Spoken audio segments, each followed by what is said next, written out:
Hi and welcome back.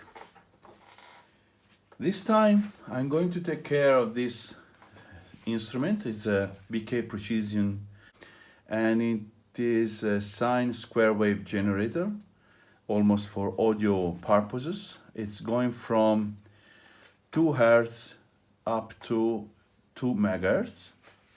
The output can be only with 600 ohms impedance, and it is designed and released in the beginning of 70s or late 60s. This unit is almost 30 years that is off, and I'm not sure if it is functioning or not. So let's go to give a very quick cleaning and open it up and see how it's inside.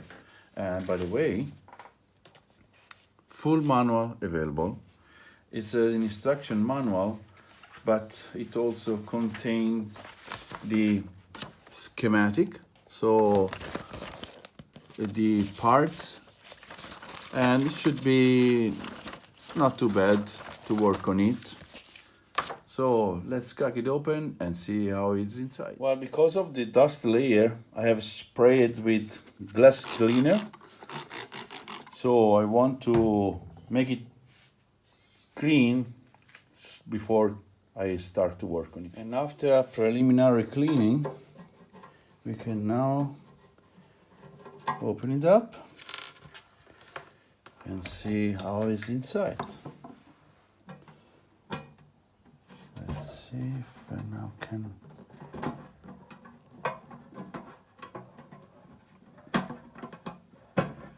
Okay, it's starting to come apart. And look at that. Okay, it's quite interesting layout. I already have seen Illinois capacitors over there. These two, so probably all of those. Not very bad leakage signs over there.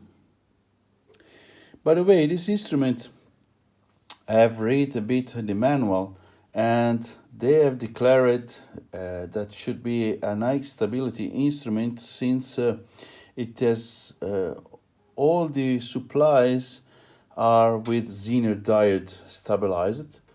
So for that age, for sure, it would have been pretty higher level than vacuum tubes.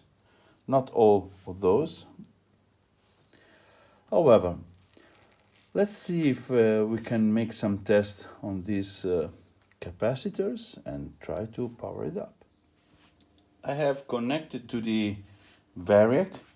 By the way, I've seen that there is a washer here that I think it should live below. So let me remove that. And yes, the washer should live here, down there. So I put back in place, and it's okay now. So I can rise up the voltage, and I want to put here a scope and see the output. Okay, the scope is connected, and clearly right now I don't have any output. I'm raising up the voltage to 50 volt AC, and this equipment has been modified with an additional transformer in order to have converted from 120 volts to 230. This is what I've seen. So let's start to check some voltages and see what we have. Well, clearly I didn't have nothing, since the power on switch is on the output level potentiometer, and it was switched off. So I just switched on, and on the negative voltage, that should be minus 24, I'm having 1.5 volts and it's moving a bit, and I'm almost at 30 AC. So let's see on the other side. Same thing here, 1.5 volt on the positive side, and 3 volt. Yeah, this is before a dropping resistor.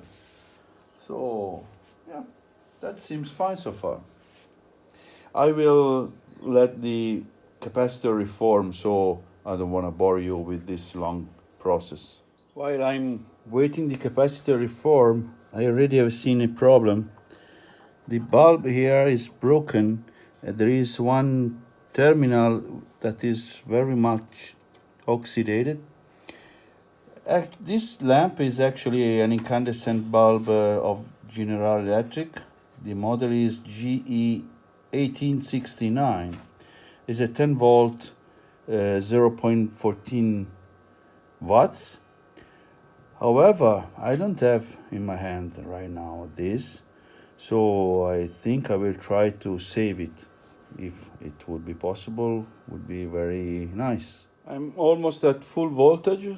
I have 35 volts instead of 38, but I don't have any output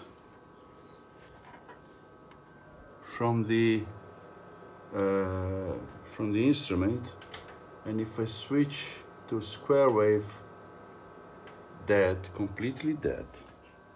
And I don't believe that this bulb affects the working, since it seems to be a bleeding network to discharge the capacitors, or perhaps to have a load. Well, I'm actually mistaken and misunderstood what it's in. This is the power on lamp, and that is on this path.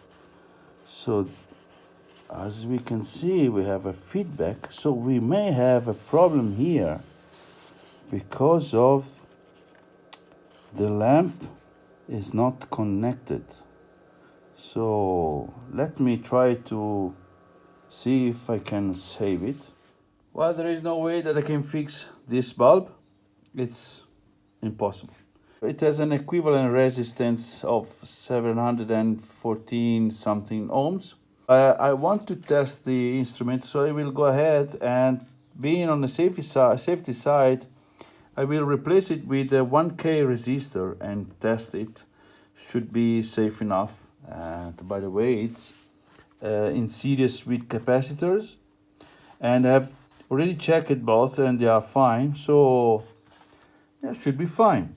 I will order a new one. Well, I could replace this with an LED and put this bulb here, and this is as plain B, if with the resistor will not work. So I have replaced the bulb with the resistor, but as soon as I try to solder the ground strap, it breaks off as I touched it. So it seems that some oxidations has developed in this unit, and I may need to remove all and check more in depth. And inside this can there is a variable capacitor.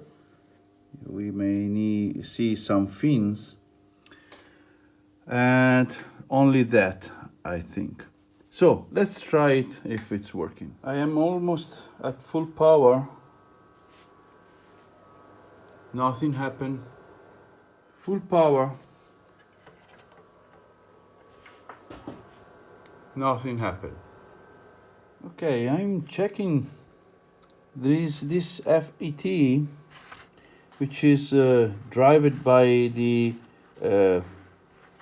variable capacitor and range switch, and this is Q5,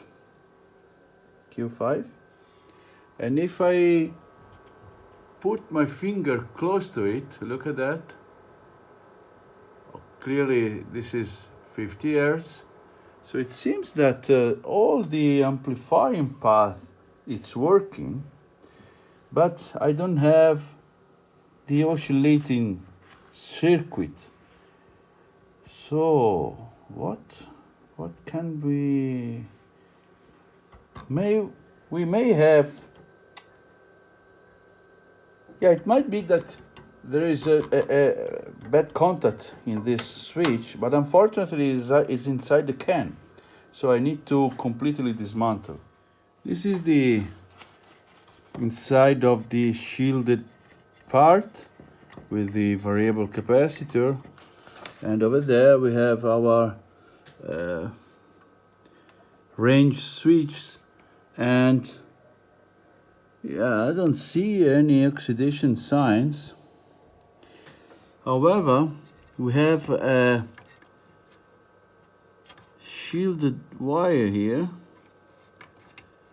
that might be not well connected or oxidated. So let's make some continuity check. Well, as I touch a wire, it broke off. So just touching. I wonder what's happened on this instrument. I think it has been kept in a very wet environment and oxidized the copper, but only in the wires, I have to say. The rest of the instrument is quite nice and clean. Well, the wire was too short, so I have replaced it. Well, I think I found something. Here I have on voltage 23 volts over there, and on the other side of the resistor nothing. This resistor is this resistor that bring supply to this transistor. So let's test both the resistor and transistor. Okay, let's check the resistor first. The resistor is open. Should be 2.7K. So nothing. Let's check the transistor. The transistor checks fine. So let's try to replace that resistor.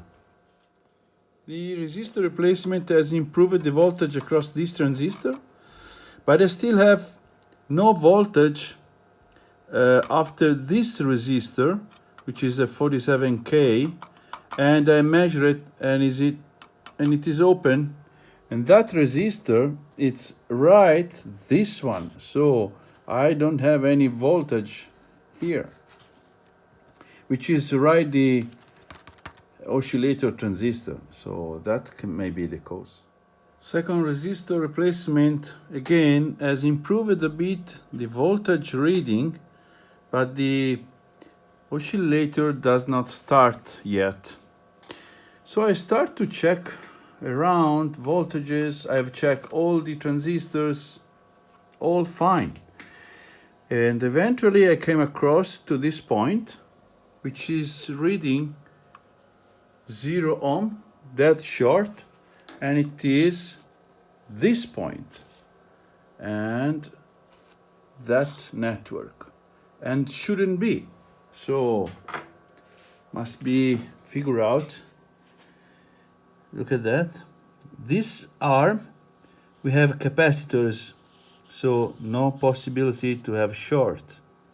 On the other arm we have only very big resistors starting from 60 mega ohms and going to this line, which it is the feedback, and I'm having -3 volt. So it seems that we have a short circuit in this point. I have removed the shielded wire, and it's dead short. Can it be this is shorted out? The transistor, it's coming directly to the transistor here. The transistor is fine, I've removed it from the board. So I suspect that the shielded wire is shorted out. I've removed the shield here, and the short went out. So unbelievably, this wire is short. That's a very unbelievable. And yes, it's broken right in the point where the shield has been twisted, and not in all the position, but depending how I move, the wire gets completely short. So let's see if I have something to replace it. The wire replacement has made some improvement. I'm now having square wave and sine wave, but only at 50 Hertz, and it doesn't move from there. And if I change the frequency dial, the adjustment, doesn't change any frequency, it changes only the amplitude. It's like it's trying to tune the circuit. So I believe there is something else in the oscillator circuit that is not doing fine. And I'm also facing another problem. These knobs are coming apart and they are breaking inside. It's so brittle that trying to rotate back and forth, they start to breaking in several pieces. So I have used super glue, and hopefully this will fix it. Well, about the knobs, I ended up to make these bushes, plastic bushes, since there is no way that they will have the enough strength to hold the turning. So this is the final result.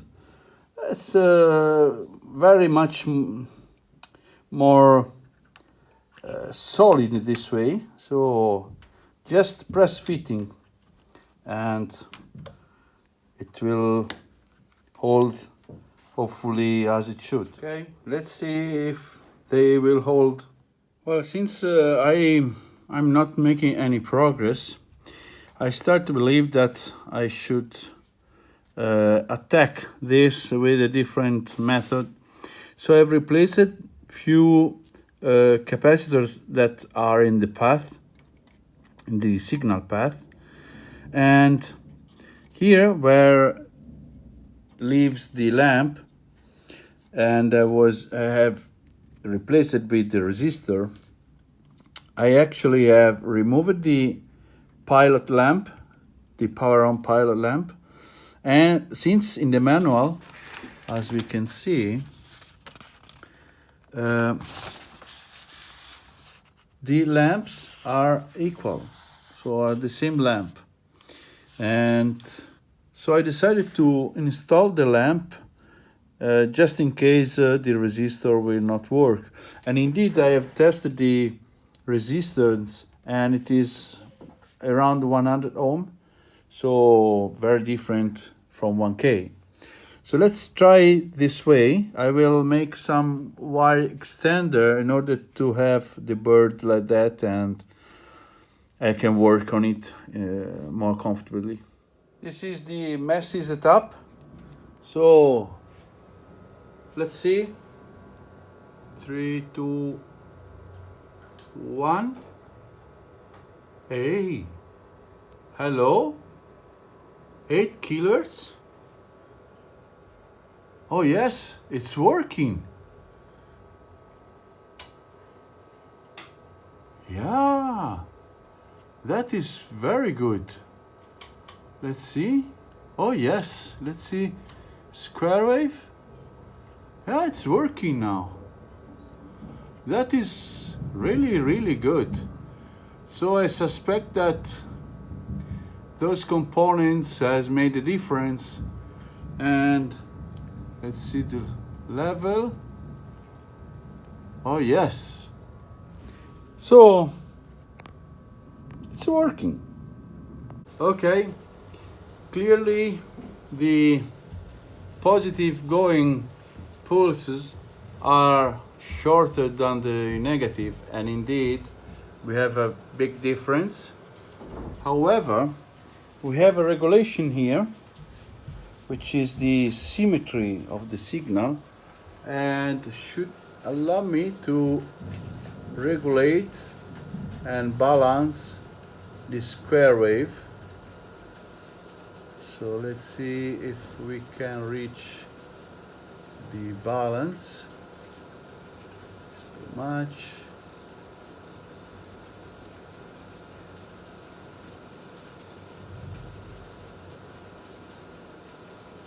Yeah, almost there. Yeah, it's almost perfect. Okay, now that I have regulated the symmetry, I want to see if regulating the feedback potentiometer, I'm able to reduce the distortion. And meanwhile, I have jumpered the lamp resistor with another one in order to drive this new pilot lamp. I have used a 5-volt lamp, and yeah, I ended with this way instead of LED. So I already has connected to the distortion analyzer. So let's put on distortion, and we are having 0.2. So let me try to adjust. And yes, indeed, it's dropping down. It's very touchy. Seems to be the best achievement that I can have.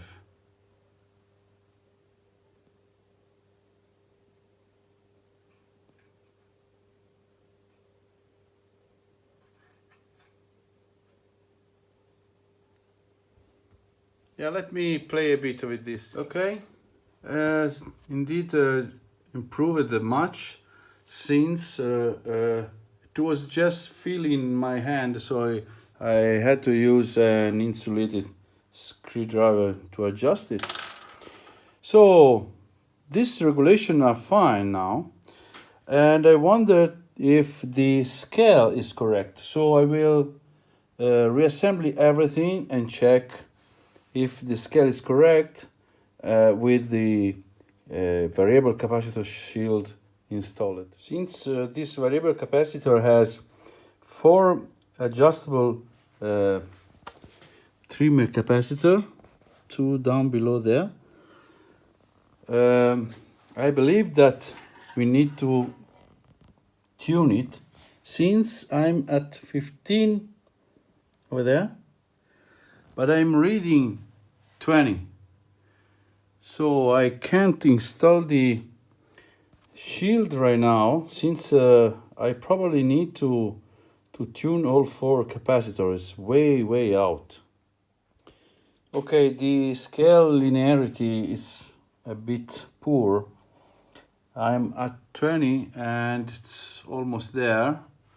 So at 10, again almost there. 5, lower. So if I want a 5, I have to run to almost 5.1. But the lower is the frequency, the worse is the scale. So it doesn't track very precisely. 2 megahertz, I'm 2.05. This is the best that I can achieve regulating the capacitors.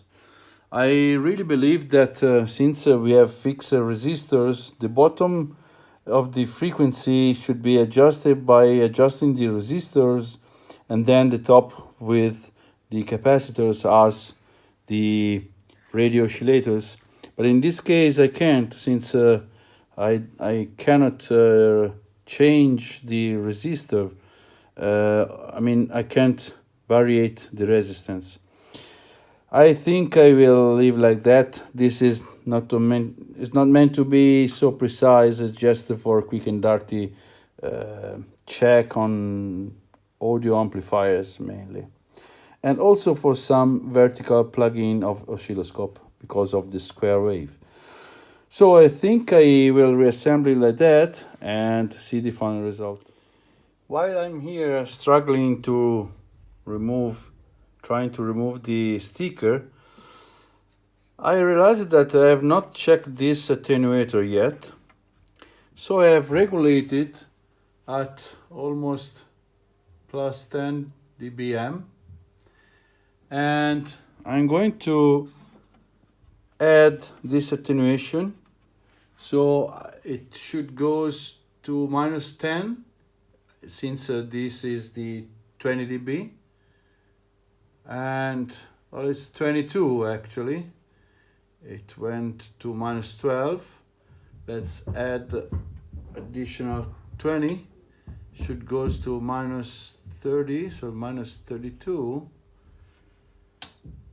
Yeah, not really precise.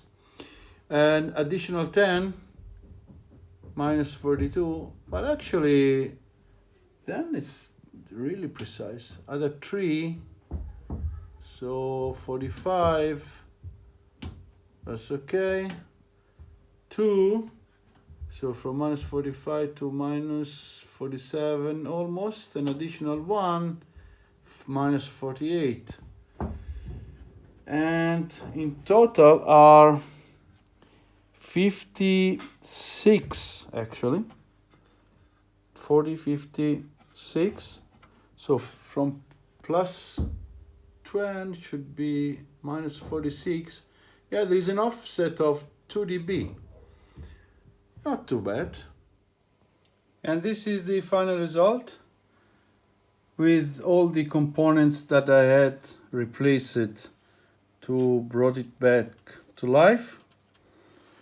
And it has been quite interesting project to work on, and it's a quite nice oscillator, since it has a very high level output. It can reach 13 volts peak to peak, which is quite high level. So I think that we will see from time to time in the lab here, maybe for some audio testing. I think so. So I hope you have enjoyed this resurrection, and see you soon.